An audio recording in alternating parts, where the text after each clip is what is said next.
I paused Tears of the Kingdom to come review this because, I mean, it's hot. It's a hot topic right now. I finished the book last night and the timing is just really poor, but I need to get this done before I get too sucked into Tears of the Kingdom, because once that happens, nothing else is getting done. So I'm gonna probably break this up into two parts. I'm thinking that I'll talk about just the adult content, which is this one, which is this video, and then the next part is gonna be kind of likes, dislikes, things like that.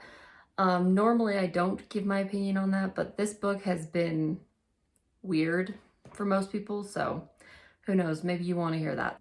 I kind of take issue when people are like, oh, well, it's new adult, because some of the way that it's written is very young adult-esque. And it's like, I've read a lot of adult books where the writing was garbage. Like, I'm pretty certain that I read better middle grade series. You know what I mean? So as far as I'm concerned with adult content, this is an adult book. There you go. As per usual, I'm going to give you the quick facts of what you need to know. Feel free to pause, take screenshots if you like. I'm going to give you page numbers and all that jazz. So here you go.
First and foremost, frightening or intense scenes, I would say it's moderate.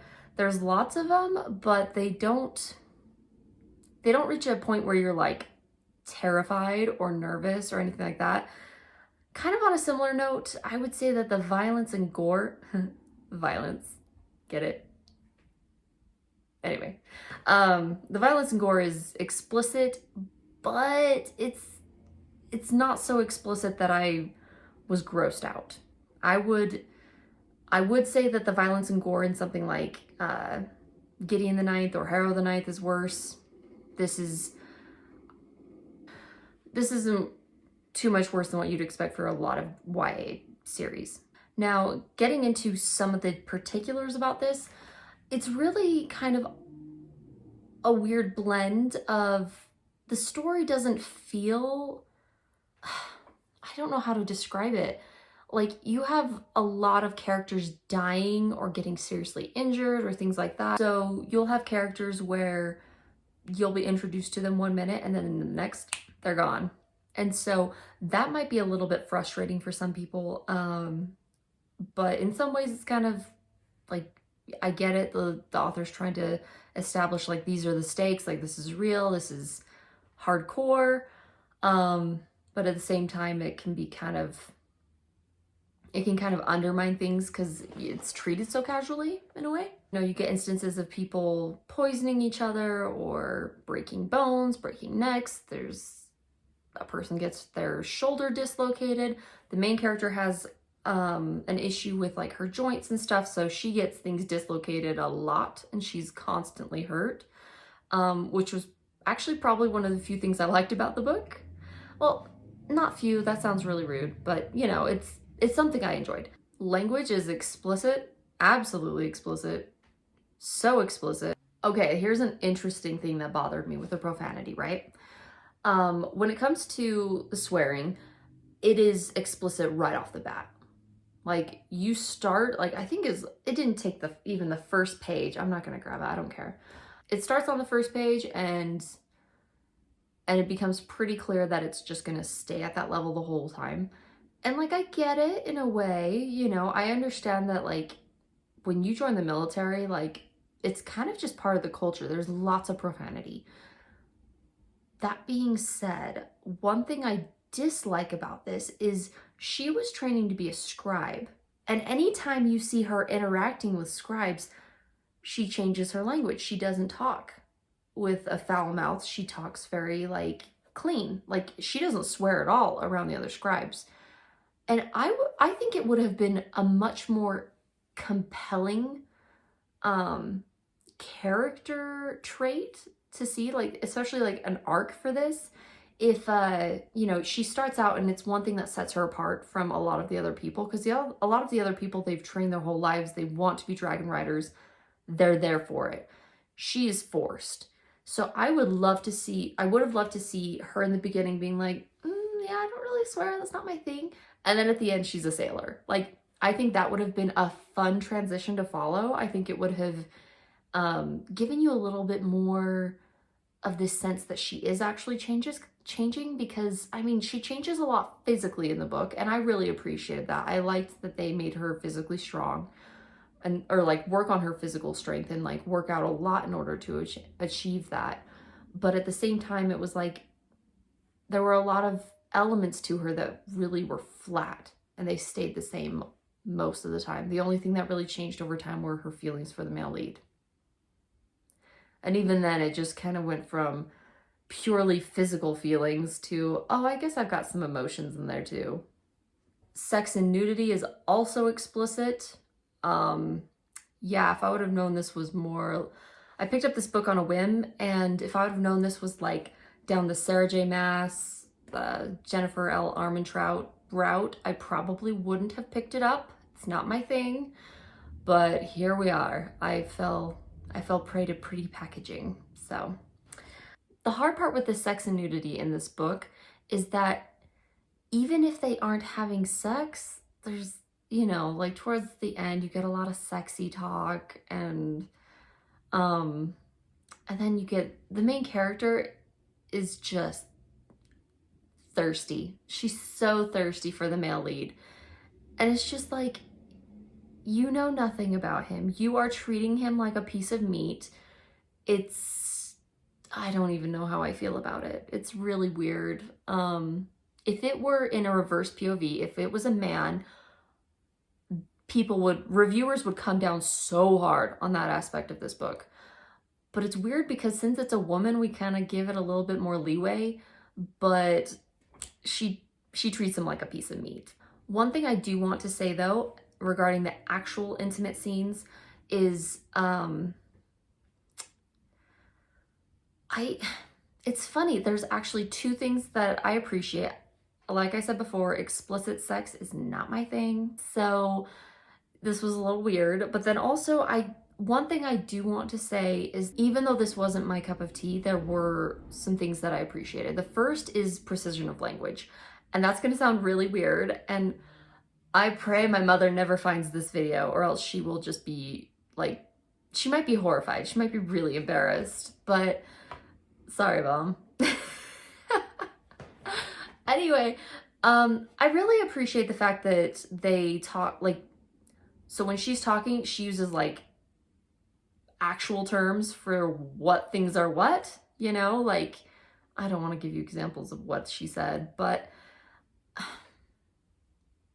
kind of think I have to. All right, I'll give you one example. This word is talked about frequently. And the reason why I appreciate that is this is one of the things I worry about when people come out of young adult reading and more into adult, is you get these people who either have limited experience or no experience with sex. And, I mean, obviously people are going to be like, oh, well, you should never use books as an example for sex. Like, that's just silly. This is fantasy. But some people don't know that, all right? And it's fine. People are naive and it happens. I'm just here to say that I'm grateful that this book actually uses some of the correct terms, because it drives me nuts when they don't. And then two, I like when they actually use correct terms, because then it encourages people who might not be so knowledgeable to go and become more educated, so they know what's what and what's going on, and that they can be more educated in their own sex life. So that way, if they are inexperienced or if they have no experience whatsoever, that way when they eventually get to that point, they'll be armed with a bit more knowledge. I think that it, makes people think, oh, well, why are they focusing on that so much? And it's like, it's important to know about. So that's kind of weird. And I don't want to turn this into like sex ed, but I feel so bad for people who don't have good sex education. And so you have a lot of people, I think, especially women, who think that they don't like sex, but in reality, it's more of either they don't have very experienced or knowledgeable partners, or, or the woman doesn't feel comfortable asking, or she doesn't, have the knowledge to even know, like, hey, I think we should try things a little differently, And I'm not saying you have to be doing some crazy things, right? But I'm just grateful that this brings up questions for people. The second thing that I liked, that this is going to sound so weird, but it's kind of like a joke with a lot of romance, and it's just kind of like, but I'm so grateful she wasn't like, he's hung like a horse. Ugh. No. Who wants to have sex with a horse? Right? I don't know. But then also too, I love that she wasn't all hung up on like, oh, the size of him. Oh my goodness, I couldn't believe it, like, because you get that a lot with the more ridiculous romance authors. And so I appreciated that that was not in here. And then another thing that I forgot about that I really liked, I loved that she actually mentions them like sneaking off to go get cleaned up after sex. That is such an important part. Like, it drives me nuts when you're like watching a movie and like, and then they're like, oh, we're done. Now we're gonna cuddle and fall asleep. And it's like, you're not gonna clean you up? You nasty? That's not comfy. It's hard to have warm, fuzzy cuddles when everything's all, ugh. Right?